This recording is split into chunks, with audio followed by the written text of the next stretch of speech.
Mass hero Gopichand నటించిన latest movie Gautam నంద విడుదలకు సిద్ధమవుతోంది. గోపీచంద్ గత చిత్రం 6 అడుగుల బుల్లెట్ రిలీజ్ డేట్ ఇచ్చాక ఆఖరి క్షణంలో విడుదల ఆగిపోవడంతో తర్వాత సినిమాల బిజినెస్ పై కొందరు అనుమానించారు. కానీ గౌతమ్ నందకు అలాంటి సమస్యలేవీ పెద్దగా ఎదుర్కోలేదు. టీజర్తోనే ఆకట్టుకున్న గౌతమ్ నందకు ఇప్పుడు ట్రైలర్ రిలీజ్ చేశారు.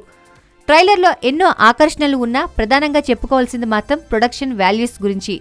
ట్రైలర్లో కనిపించిన ప్రతి సన్నివేశంలోనూ సినిమాపై పెట్టిన ఖర్చు కనిపిస్తుంది. ఇంతటి ఆల్ట్రా మోడర్న్ రిచ్నెస్ ను ఈ మధ్య కాలంలో ఏ సినిమాలోనూ ఆవిష్కరించలేదని చెప్పొచ్చు. దర్శకుడు సంపత్ నందిపై నిర్మాతలు జె భగవాన్, పుల్లారావులు ఏ స్థాయిలో నమ్మకం ఉంచారో తెలుస్తోంది. డబ్బుతో లింక్ అయి ఉండే స్టోరీలో గోపీచంద్ 2 రకాల వేరియేషన్స్ ఉన్న పాత్రల్లో కనిపించనున్నాడు. క్లాస్ లుక్ లోనూ మాస్ లుక్ లోనూ 2 రకాలుగా గోపీచంద్ సూపర్బ్ గా ఉన్నాడు. హీరోయిన్ హన్సికా మొత్వానీ కూడా తన వంతుగా బోలెడని అందాలు కురిపించింది. తమన్ అందించిన బ్యాక్గ్రౌండ్ మ్యూజిక్, దుబాయ్ అందాలను ఏరియల్ షాట్స్ ద్వారా చూపించిన సౌందర్ రాజన్ సినిమాటోగ్రఫీ మూవీకి స్పెషల్ అసెట్స్.